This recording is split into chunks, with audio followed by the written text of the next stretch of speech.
Sup, you beautiful bastards. Hope you've had a fantastic Monday. Welcome back to the Philip DeFranco Show. And a quick note before we get started. In case you missed it, last week was the first week of our brand new schedule. And that being in addition to the Monday, Tuesday, Wednesday, Thursday Philip DeFranco Show you've come to expect, we had a Friday Philip DeFranco Show and a Sunday video. On Friday, because there's been a lot of misinformation and confusion around this, we talked about what a vaccine for coronavirus could look like, what the timeline realistically could be, other treatments that are being talked about. Very interesting, very important, highly recommend it. Also on Sunday, we talked about a bit of non-coronavirus news. Right? Specifically during this time, there is a lot that could slip through the cracks, and around that we talked about the Earn It Act. It's a potentially devastating move to private speech, and I wanted to make sure that you were aware of this. And main thing, after today's show, if you want to watch them, I'll include them in the outro card as well as the top links in the description down below. But with all of that said, this is the Philip DeFranco Show. Buckle up, hit that like button, and let's just jump into it. And the first thing we're going to talk about today is kind of positive news. I say kind of because obviously we're living through a global pandemic right now, but there are people trying to help. Whether it be the likes of Rihanna's charitable foundation, the Clara Lionel Foundation, donating $5 million to coronavirus response effort. And among the celebrity crowd, we've seen broad donations as well as very specific ones. Broad, you have the likes of, Ryan Reynolds, Blake Lively, donating $1 million to Feeding America and Food Banks Canada, as well as Russell Wilson and Ciara donating 1 million meals to Food Lifeline. And they are by no means the only ones there. Also, on a more personal level, we've seen the rise of the Do Your Part challenge. You have people like Britney Spears announcing on Instagram. So our world is going through such hard times right now, and my sister just nominated me to help people, whether it's with food or getting your child diapers or whatever it is. DM me and I will help you out. Where she announced that she was picking 3 fans to help out during this difficult time. Also, you had the likes of Jeffree Star cash apping people money, some screenshots showing $250 to just random people. Also, a quick note I want to make about Jeffree Star here. People have been talking about Jeffree Star for a number of reasons over the past 36 hours, not just because of the donation, but because this clip went viral. And dark people are sick! The main tweet that blew up with this clip said, "Oh my God, I can't believe Jeffree would call me a dark person and say that dark people are sick. Like, oh my God, this is so hurtful." Right, and that clip just went viral, but this is the actual full in context clip. You don't support me, but you wanna take my money? Like, this shit is so and dark people are sick! Right, and this appears to be in reference to people he says that hate him asking for money. So he wasn't saying dark people are sick, he was saying 2 different statements. This shit is fucked up and dark, and also people are sick. One, to get a head start on the people that have not seen the full clip going, oh my God, I can't believe you didn't talk about the other Jeffree Star thing. And also 2, at a time where we are all solely focused on the coronavirus, I think the fake news for other stuff, it's gonna be easier for that to blow up. But that said, the last bit of good news I wanna touch on has to do with medical supplies. Right, so if you don't know, hospitals around the globe have been working tirelessly to treat growing cases of coronavirus, all while dealing with shortages of masks, gloves, and other essential medical supplies. And interestingly enough, we're now seeing several TV shows stepping in to do what they can to support those on the front lines of this pandemic. Station 19 reportedly had around 300 of those N95 masks that they donated to their local fire station. And reportedly those masks were used in a place where firefighters were having to reuse masks because of the shortage. ABC's Grey's Anatomy donated its backstock of gowns and gloves from its costume department to local LA hospitals. Meanwhile, The Good Doctor donated surgical masks, surgical gowns, face shields, soap, disposable booties, disposable isolation suits, latex gloves, medical caps. We also had New Amsterdam and The Resident donating what they could as well. We've also seen a number of businesses changing what they do to see if they could help. For example, brands like L'Oreal Group, Coty Inc., perfume makers like Givenchy and Dior, they're now reportedly using their facilities to produce hand sanitizers to give to French and European health authorities for free. The clothing company Hanes retrofitting factories to make masks. Tito's Vodka announced, our distillery has been working hard to get all of the pieces in place to begin production on 24 tons of hand sanitizer that adheres to industry and governmental guidance. And notably, Tito's is not alone there. They're joining other liquor companies, both small and large, that are pivoting to hand sanitizer. Reportedly, you have companies like Apple donating 2 million respirator masks, Facebook announcing they're giving away 720,000 masks to health workers. Apparently, the company initially bought these in case of wildfires in California, with Zuckerberg saying the company is also working on sourcing millions of more to donate. Tesla and its CEO, Elon Musk, saying that the company is making ventilators, saying that he expects to have over 1,200 to distribute this week. And something that I do want to say, that, this is not a definitive list of all the celebrities and all the companies and all the people that are trying to help. But I did want to make sure today that I took a moment to highlight some, because I know now the news is very uncertain and at times frightening and overwhelming. But there still are people trying to help, small and large, and that's not including just, I know that people use the word heroes too much these days, but are genuine heroes from the most apparent, right, our doctors, our nurses, our people in the healthcare industry, elder care, but honestly, all the way to the people that have enabled us, even though life has changed, the people who have enabled certain facets to continue. People working at gas stations, grocery stores, convenience stores, pharmacies. I also think of all the people involved with deliveries. And once again, even that doesn't touch on everyone that is really essential to life so that it doesn't all fall apart right now. now? Yeah, main point here, I just want to take a moment to try to highlight some of the good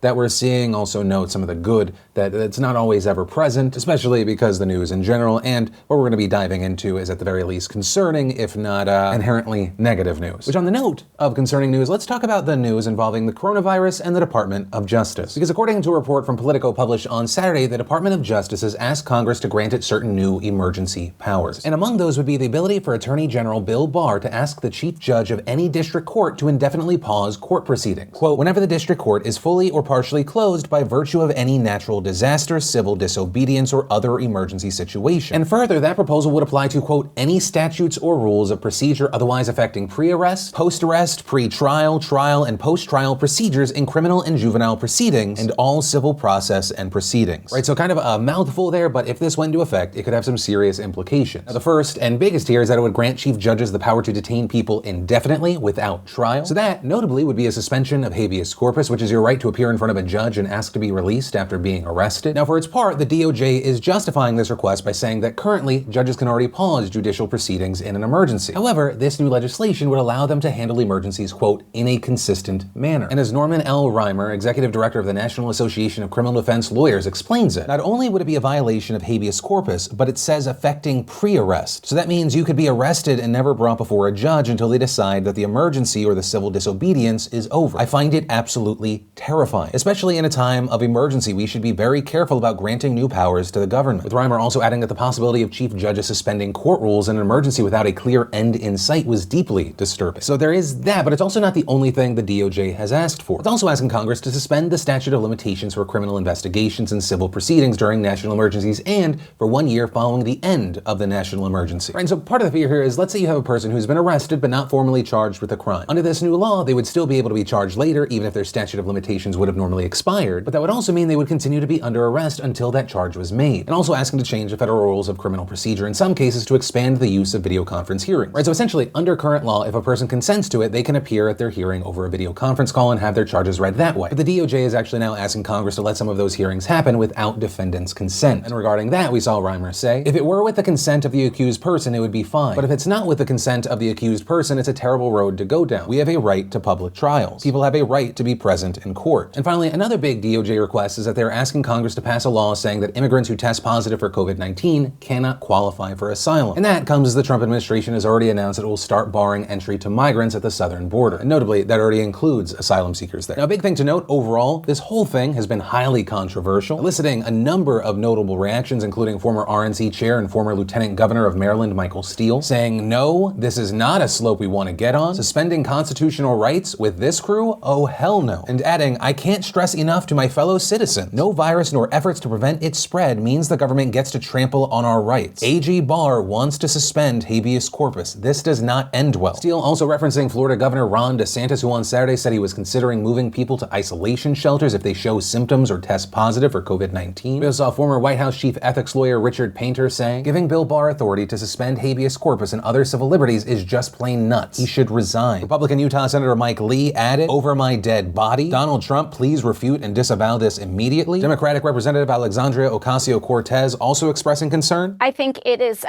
abhorrent. This is not a time, and there is a long history in this country and in other countries of using emergencies as times to really start to encroach upon people's civil rights. And in fact, this is the time when we need them the absolute most. We have to keep an eye out for these kind of authoritarian and frankly for this expansion of and suspension of rule of law. But at the same time, we've seen the DOJ defending these requests, with spokesperson Carrie Kupek outlining the DOJ's reasoning, saying there has been some confusion reports about DOJ asking Congress for certain, quote, emergency powers. This was triggered by Congress asking DOJ for suggested proposals necessary to ensure that federal courts would be able to administer fair and impartial justice during a pandemic. Kupek also saying that this draft proposal was, quote, developed in consultation with Congress and federal judiciary to help federal judges more consistently manage cases within their districts and protect interests of justice during this national emergency. Because of pandemic-related measures, courts are closing and grand juries are not meeting. That means prosecutors may not be able to indict criminals before a statute of limitations expires, or dangerous criminals who have been arrested may be released because of time limits. The QPEC then saying that the authority would end once the national emergency was over if a chief justice found that emergency conditions were no longer affecting the federal courts. And QPEC ended this by saying, bottom line, the proposed legislative text confers powers upon judges. It does not confer new powers upon the executive branch. These provisions are designed to empower the courts to ensure the fair and effective administration of justice. So there's that. Now, as far as if this would pass, you never fully know, but right now it does seem highly unlikely. You've got a Democratic-led House. There was a huge wave of criticism and concern, but for now, we have to wait and see. And along with this story, I do pass the question off to you. What are your thoughts when you hear the DOJ requesting this? But from that, I want to share some stuff I love today, and Today in Awesome brought to you by Squarespace. Whether you need a domain, a website, an online store, a whatever,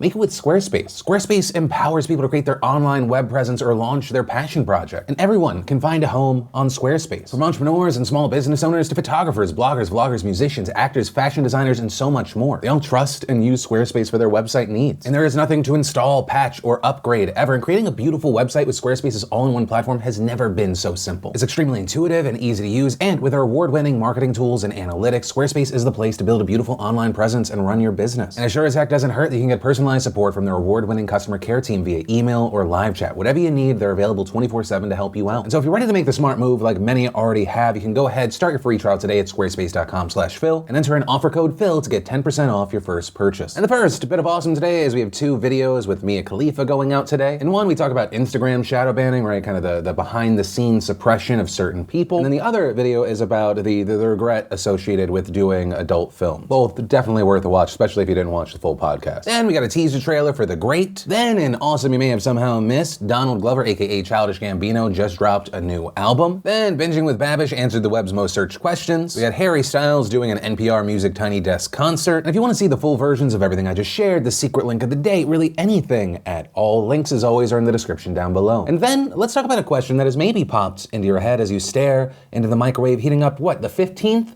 Taquito that for some reason you're heating up one at a time because, yeah, when I'm at home, all of a sudden I have way more willpower to not eat my feelings. I'm projecting. The question, though, is how did we get here? We're talking about this because we have some new information about all of this, how the virus spread and why it was not contained. So the New York Times did a thorough visual media piece that laid out a full timeline from the disease's spread in Wuhan to it becoming a full-blown global pandemic. Right, and so it starts out by saying it seems simple. Stop travel, stop the virus from spreading around the world. Here's why that didn't work. So when it started back in Wuhan, there were only a few cases that quickly turned to dozens by the end of December, with doctors only knowing the patient had some kind of viral pneumonia that was not responsive to usual remedies. But going on to say the true size of the outbreak was much larger even then, an invisible network of nearly 1,000 cases, or perhaps several times more. Because on average, each sick person infected 2 or 3 others. In China, they didn't alert the World Health Organization about public risk until December 31st, calling the disease preventable and controllable. But then there's this crucial turning point for the virus, Lunar New Year. And so they have this map showing how many people moved throughout the country on January 1st, noting that throughout the whole of the month, 7 million people left Wuhan. Meaning you had tons and tons of movement from the center of the outbreak, and this infected thousands of travelers and started local outbreaks all over China. And so by February 4th, this is how many cases there were. And it's important to note here that the big clusters are near often traveled to places. And according to the Times, 85% of travelers went undetected, which is how we get to international spread. So by the end of January, Wuhan was on lockdown and travel bans were getting set in place. But as the Times notes here, it was too late. Outbreaks were already growing in over 30 cities across 26 countries, most seeded by travelers from Wuhan. And what we ended up seeing is that by March, it made its way to Italy, South Korea, Iran, and more, and China was in fact no longer the driver of the spread. As China started systematically testing, tracing, and isolating patients, new cases there declined dramatically, showing that it was possible to slow the virus. And adding similar measures slowed the spread in Singapore, Hong Kong, and South Korea. Which brings us to the United States, where testing is slim. Because by the time that Trump started responding with things like European travel bans and saying things like the virus will not have a chance against us, major cities here already had outbreaks. But as noted, by then the virus had a secure foothold in this country, and it continued to spread locally throughout parts of Seattle, New York City, across the country, once again outpacing efforts to stop it. Now, another thing of note that's come out is yesterday it was reported that the United States actually got rid of a CDC expert in China months before the outbreak. And according to reports, the position that was removed belonged to Dr. Linda Quick, who is an epidemiologist that trained Chinese field epidemiologists who were sent to the epicenter of outbreaks to help track, investigate, and contain diseases. And the impact this could have had has been kind of a subject of debate, right? Some sources saying that her position could have been essential eyes and ears on the ground that could could have alerted the United States of this outbreak and began developing a response earlier, though the CDC has said that the elimination would have no impact on their ability to get information and, quote, had absolutely nothing to do with CDC not learning of cases in China earlier. Though, like we noted earlier, spread of the disease started at least in December in Wuhan. But Alex Azar, Secretary of Health and Human Services, said he learned of the virus in early January. And still, we saw a former CDC director maintain that if the role had existed, it is possible that we would know more today about how this coronavirus is spreading and what works best to stop it. We've also seen reports coming in that there could be another factor on potentially lagging information between the United States and China, and that is specifically President Donald Trump, with Dr. Robert Fontaine, who served in the removed advisor position years ago, saying that tensions between the Trump administration and Chinese leadership have grown over the past year, damaging collaboration, with him adding, the message from the administration was, don't work with China, they're our rival. And on par with that messaging, we've also seen several reports saying that the United States' relationship with China has weakened since the outbreak. And here, some noting Trump and other officials repeatedly calling the coronavirus or COVID-19 the Chinese virus. And around this, we've seen a number of people condemning the use of this phrase or being stigmatizing and racist, right? But at the very least, this constant use of the phrase kind of works hand in hand with Trump's efforts to blame China for the severity of the outbreak, right? Saying that China didn't properly handle their response, allowing it to travel. But China has thrown blame right back at the United States, saying that leaders did not take it seriously despite several warnings. And the thing is, this divide is approaching at an incredibly consequential time, right? China and the United States are the two largest economies in the world, both facing varying levels of uncertainty because of this pandemic. There are understandable fears of a global recession. And as Dr. Myra Rahuper, a fellow in Asia Studies at the Council on Foreign Relations, told The Hill, this is one of these catastrophic, earth-shattering moments that have the potential to pull two otherwise rivals together to provide necessary leadership at a time of crisis, and it appears to be pushing them even further apart. Right, so that's the discussion of timelines, blame, relationships. As far as the now, it seemingly is the everyday top-level updates. Worldwide, as far as 2 p.m. Eastern Time, we had 367,457 cases of the coronavirus, 16,113 deaths. In the United States, we saw 41,511 cases, the number of deaths at 499. But of course, the asterisk we always have to add to US numbers is there are just not enough tests for people to take, so we do not know how widespread this is. But even with that being the case, the United States is now third worldwide, with only China and Italy having reported more COVID-19 infections. Though around testing, we are seeing increased capacity for testing as more commercial labs pledge to increase production. On Sunday, we saw President Trump activate the National Guard to help in Washington, California, and New York. We've also seen a number of states, including Ohio and Louisiana, ordering citizens to stay at home. Also, we saw the governor of Hawaii over the weekend announce a mandatory 14-day quarantine order for all travelers newly arriving in the state. This also including returning residents, and this would be effective midnight on Thursday. Also, as I was finishing up today's show, Prime Minister Boris Johnson announced a UK lockdown. And then finally, let's talk about the potential economic impact on the United States here, what happens to your everyday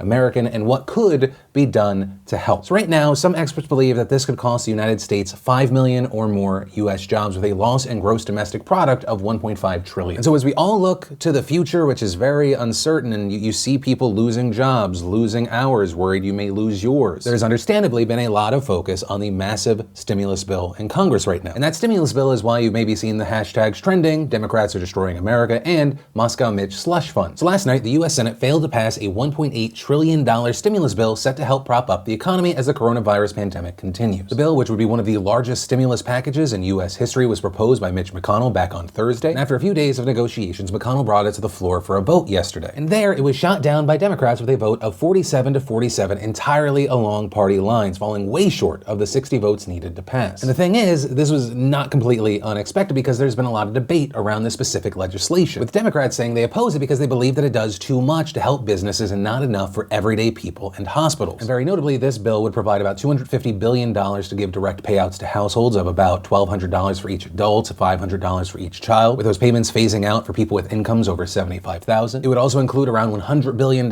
for hospitals and about $250 billion to help state unemployment insurance programs. But by contrast, the bill would create a $500 billion loan program for businesses, cities, and states, while giving another $350 billion to small businesses. But the Democrats don't just have problems with how much is going to businesses and corporations, they also object to the lack of oversight, right? Especially for the $500 billion lending program, which some Democrats are calling a slush fund. And this because it would give the Treasury Department huge discretion to choose which firms get the money. And according to reports, some Democrats have alleged that it would basically give the department the sway to direct funds to companies that have appealed to the White House. And even beyond that, the bill doesn't have a lot of restrictions for companies that will receive that money, specifically when it comes to worker protections. For example, according to the Washington Post, companies are required to maintain the same employment levels that they had as of March 13. To the extent practices practicable, but it does not define what practicable means. And so as a result, some Democrats believe that without specific worker protections or any kind of oversight built into the legislation, companies who get the money could just fire their employees and pocket the taxpayer assistance, which would not only be a rather evil move, but it would also undermine what the federal aid is intended for, right? It's meant to help prop up the economy for now. But on the other side of this, you had Trump's Treasury Secretary Steve Mnuchin defending the package while speaking on Fox Business this morning, saying this isn't corporate welfare, this helps all American workers. Notably there, Mnuchin has also said that the package is only designed to last for 10 to 12 weeks. President Trump, for his part, spoke about ongoing negotiations on this bill yesterday before the vote. Right now, they're not there. But I think that the Democrats want to get there, and I can tell you for a fact the Republicans want to get there, and I don't think anybody actually has a choice. And so with all of this, we saw a lot of Republicans slamming Democrats, accusing them of holding up essential aid. Like McConnell, for example, who blamed Democrats last night while speaking on the Senate floor. And I want everybody to fully understand, if we aren't able to act tomorrow, it'll be because of our colleagues on the other side continuing to dicker when the country expects us to come together and address this problem. McConnell also appeared to blame Speaker of the House Nancy Pelosi for derailing the process after he had a meeting with her, Senate Minority Leader Chuck Schumer, and House Minority Leader Kevin McCarthy. McCarthy himself made a similar argument on Fox News this morning. Why would the Democrats hold it up in a moment of time that more people are getting sick? The continuity of government you want to keep together, and we will. But what's more importantly, the millions of Americans out there that need our help today. But on the other side, we saw the Democrats defending their decision and continuing to argue that the bill was bad and was exploitation in a moment of crisis. We saw Schumer hit back at McConnell, accusing him of being the one that's playing partisan politics. Leader McConnell presented to us a highly partisan bill written exclusively by Republicans, and he said he would call a vote to proceed to it today. So who is being partisan? He knows darn well for this bill to pass, it needs both Democratic and Republican support. We all saw the likes of Kamala Harris criticizing the bill, saying McConnell's bill yesterday would hand corporations fistfuls of money without requiring them to protect their workers or keep people employed. It's this simple. We need to put people over profit. Elizabeth Warren hitting on similar points, tweeting millions may now lose their jobs. And Trump wants our response to be a $500 billion slush fund to boost favored companies and corporate executives while they continue to pull down huge paychecks and fire their workers. And the update to this situation is today, once again, the Senate was debating this bill on the floor. The bill failed to move forward again during a procedural vote, this time with 49 in favor and 46 against the stimulus. And while all of this is happening, we saw Nancy Pelosi, Speaker of the House, say, the Senate Republicans' bill as presented puts corporations first, not workers and families. Today, House Democrats will unveil a bill that takes responsibility for the health, wages, and well-being of America's workers. The Take Responsibility for Workers and Families Act. And in the press release, it says, for our workers and small businesses, our bill requires that any corporation that takes taxpayer dollars must protect their workers' wages and benefits, not CEO pay, stock buybacks, or layoffs. It gives our small businesses fast relief with grants and loans to tide them through this crisis, and it strengthens unemployment insurance so that it can replace the average wages of our workers who are losing their jobs and hours. Among other notes, it says for our families, it gives direct payments to America's families in a robust way and strengthens child tax credits and the earned income tax credit. And there's more there. I'll link to the full press release down below. Obviously, the situation is still developing. It is frantic. It is chaotic. Hopefully, a compromise can be met that helps everyday people. But yeah, that's where we are right now. And of course, with this story, or really anything else I talked about today, I'd love to know your thoughts in those comments down below. What do you hope to see happen? What do you think will happen? Also, how is life for you right now? Let me know. I'd love to hear from you. And that is where I'm going to end today's show. And hey, if you like this video, hit that like button. If you're new here, definitely hit that subscribe button, ring that bell to turn on notifications for these daily videos. Also, if you're looking for more to watch, you can definitely check out that vaccine timeline or the Earn It Act video that we talked about earlier by just clicking or tapping right there. But with that said, of course, as always, my name's Philip DeFranco. You've just been filled in. I love yo faces, and I'll see you tomorrow. I hope you liked this video. Subscribe if you like it.